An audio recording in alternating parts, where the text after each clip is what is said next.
Olá, pessoal, boa tarde. É um prazer estar aqui em mais um vídeo do canal Arbitragem, vídeo direto ao ponto, né, em que a gente trata de assuntos específicos do universo da arbitragem. Hoje o objetivo aqui é falar rapidamente sobre as melhores práticas na fase instrutória da arbitragem. Antes de mais nada, não posso esquecer de dizer que eu estou aqui com o meu sócio, Antônio Henrique Monteiro. Ambos somos sócios do escritório Matos Engelberg Schmidt Advogados e trabalhamos com arbitragem aí há mais de 20 anos, em todo tipo de cliente que vocês podem imaginar. E isso nos deu calo para que a gente hoje possa, com muita clareza, identificar o que funciona bem, o que pode ser melhorado, e, enfim, chegar a uma conclusão do que sejam as melhores práticas, não só para a fase de instrução, mas para a fase de preparação da arbitragem, que a gente já teve um vídeo falando sobre isso, da fase postulatória, que a gente também já teve um vídeo falando sobre isso, da fase instrutória, e agora aquele grande momento, que é quando o caso, eu sempre digo que é assim, o ponto alto da arbitragem, de qualquer arbitragem, mas sobretudo uma arbitragem envolvendo construção. É a audiência de instrução e julgamento, né? Não de julgamento, mas efetivamente a audiência de instrução, a audiência em que os árbitros vão poder ouvir não só os advogados, em open statements que eles façam, assim como também o perito, os assistentes técnicos das partes e também as testemunhas, né? Pois bem, esses exercícios, essas audiências não raramente duram 3, 4, 5 dias, uma semana. Há casos de audiências que já duraram 2 semanas, tudo a depender da complexidade do caso em discussão.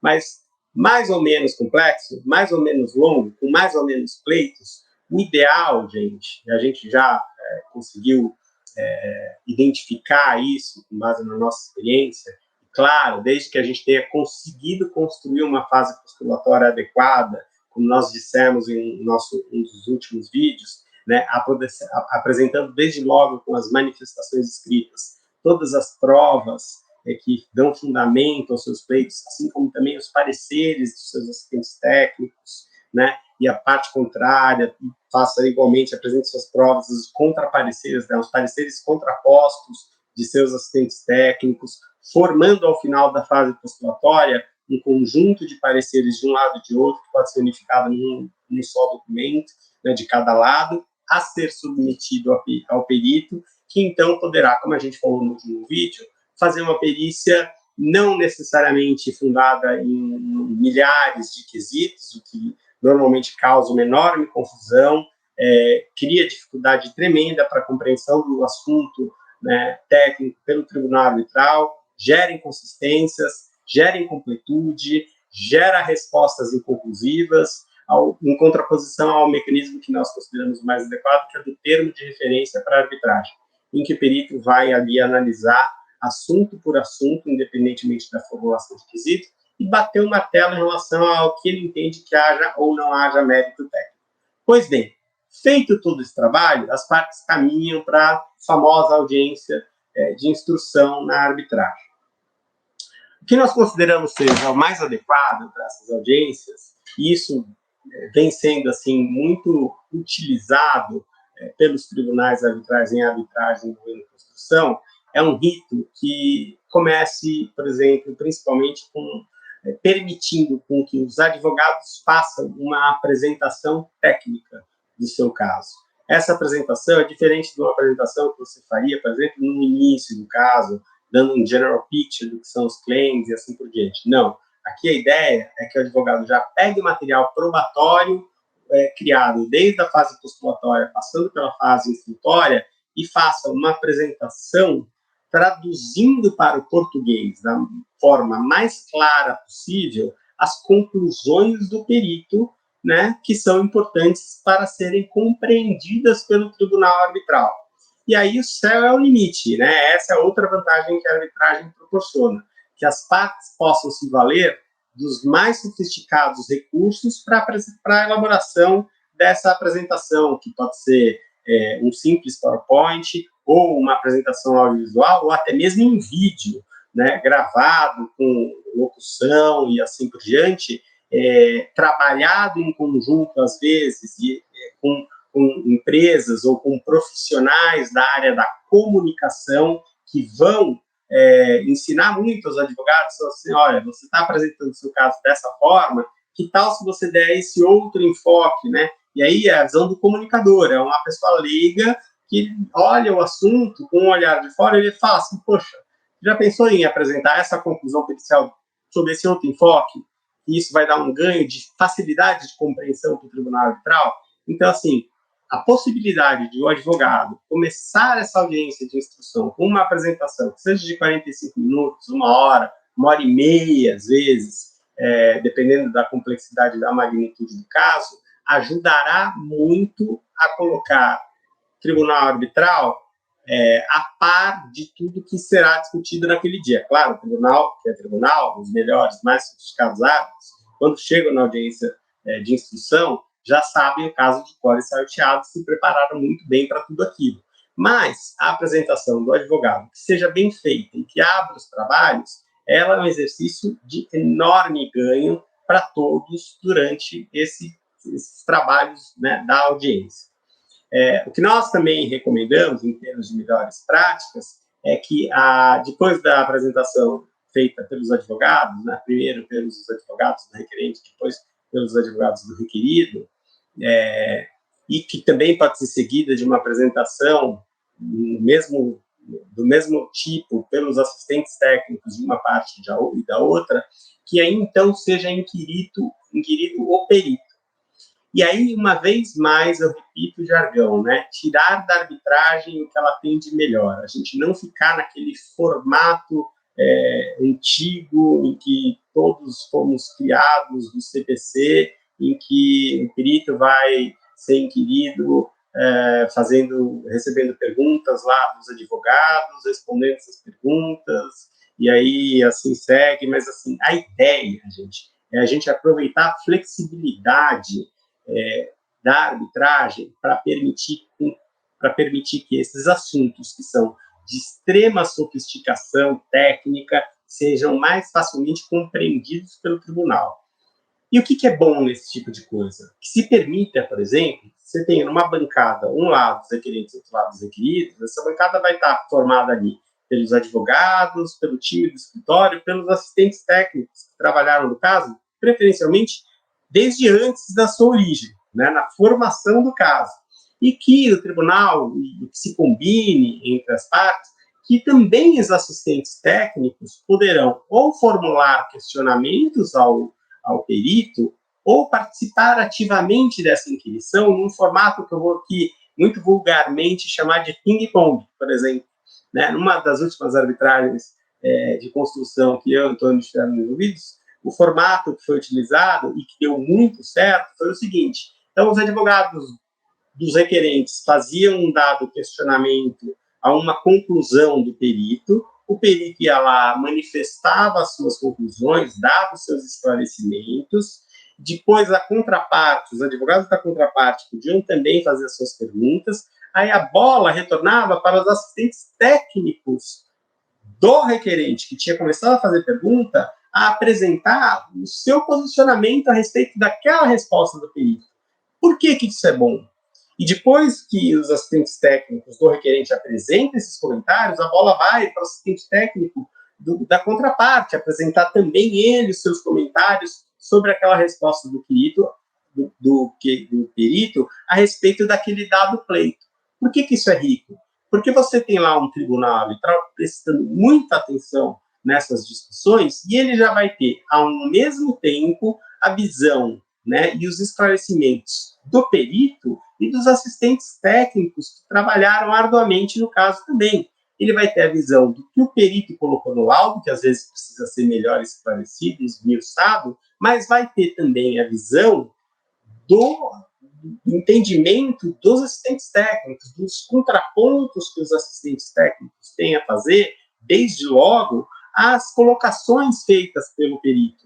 E isso enriquece. A gente tem que lembrar que a audiência de instrução, ela tem que ser, o objetivo dela tem que ser assim, produzir o maior número de informações técnicas precisas com riqueza de claridade, né, com riqueza com facilidade de compreensão e, assim, buscando a verdade real das coisas. O interesse não é esse? Não é conhecer o caso e alcançar a verdade real? Ora, se a gente autorizar a participação dos assistentes técnicos, seja para formular questionamentos ao perito, seja para comentar os questionamentos, as conclusões que o perito apresenta, mediante um dado questionamento, isso só enriquece o trabalho da perícia e facilita a compreensão do caso pelo tribunal arbitral. O que você acha, Antônio? Exatamente. Eu acho que não podemos esquecer o enfoque também, né? Eu acho que, primeiro os advogados apresentam o caso, apresentam não general picture, como você colocou, mas apresentam efetivamente o que já foi produzido do ponto de vista técnico, mas apontem, né? Nós, pelo menos, né, Fernando, costumamos apontar o quê? O técnico e a consequência jurídica. Eu não estou lá para ficar colando e cortando o que o perito disse e o que o meu assistente defendeu, mas eu estou lá para mostrar o que foi provado e a consequência jurídica, né? Para direcionar bem o tribunal o que nós estamos fazendo ali. E um ponto, e quando eu digo assim, não perder a finalidade, assim, e aí eu já escutei uma crítica muito boa lá atrás, logo no início de participação de audiência, e que eu levo para a minha vida toda, né? Que é assim, você pode perguntar o que você quiser para o perito, né? E para as testemunhas, mas você tem que perguntar aquilo que o tribunal quer ver esclarecido. Muitas vezes você não sabe o que o tribunal quer ver esclarecido, mas você sabe o que está controvertido na discussão. Então, você tem que buscar perguntar para o perito e perguntar para as testemunhas aquilo que está controvertido, aquilo que ainda não está claro, porque é isso que o tribunal precisa decidir. Então, a crítica foi assim, bom, você perguntou tudo que você quis, né, advogado? Agora, e o que eu quero ouvir? Você não perguntou nada do que é importante para esse caso. Então, assim, não é o que a gente quer defender apenas, mas é aquilo que precisa ser esclarecido para o tribunal defender. É difícil, não é fácil. A audiência é o ponto alto, mas ela é difícil. E aí, Fernando, acho que na parte final da sua exposição, as testemunhas, né? A gente, então, escuta a apresentação do caso pelos advogados, apontando as consequências jurídicas daquilo tudo que foi provado, a apresentação dos advogados dizendo qual é o objeto, qual é o objetivo da audiência de instrução ao ouvir o perito e as testemunhas para ajudar o tribunal arbitral a decidir, e, ouvido, então, o perito com comentários dos assistentes técnicos das partes, a gente deixa para ouvir as testemunhas num segundo dia, porque aí facilita a vida do tribunal arbitral, que já vai estar com o caso fresco do ponto de vista técnico, e vai aproveitar aquelas testemunhas para saber se os fatos alegados realmente aconteceram e o que aquela testemunha vai poder dizer que houve ou dizer que não houve determinado assunto, porque a consequência técnica, o problema técnico, o tribunal já está na cabeça, porque no dia anterior acabou de ouvir o perito e os assistentes.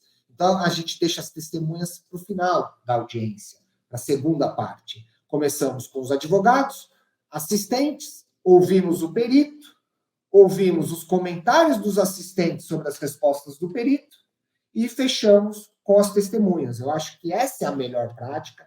Isso tem funcionado muito bem. E aí, um detalhe: ao questionar o perito, se teve quesitos, a gente vai questionar o perito sobre determinada resposta e tudo mais, para eventualmente, ou a gente já apresentou quesitos de esclarecimento e vamos pedir a resposta para o perito na audiência. Agora, se houve termo de referência de perícia, como a gente defende, também facilita a vida, porque eu vou perguntar para o perito por que ele chegou naquela conclusão e vou dar alguns fundamentos para ele e vou tirar a minha dúvida, ele vai responder por assunto. Então, determinado assunto, você concluiu isso, preciso do esclarecimento a respeito disso. Ele responde, meu assistente faz o comentário, o assistente da outra parte faz o comentário. Encerrado o assunto, aí a palavra já vai para o advogado da outra parte, para ele questionar sobre aquele assunto. Então, não é que nós, requerentes, por exemplo, vamos perguntar sobre todos os assuntos, o perito vai responder todos os assuntos, os assistentes vão comentar todos os assuntos, aí depois o tribunal fala, agora a palavra com os advogados do requerido.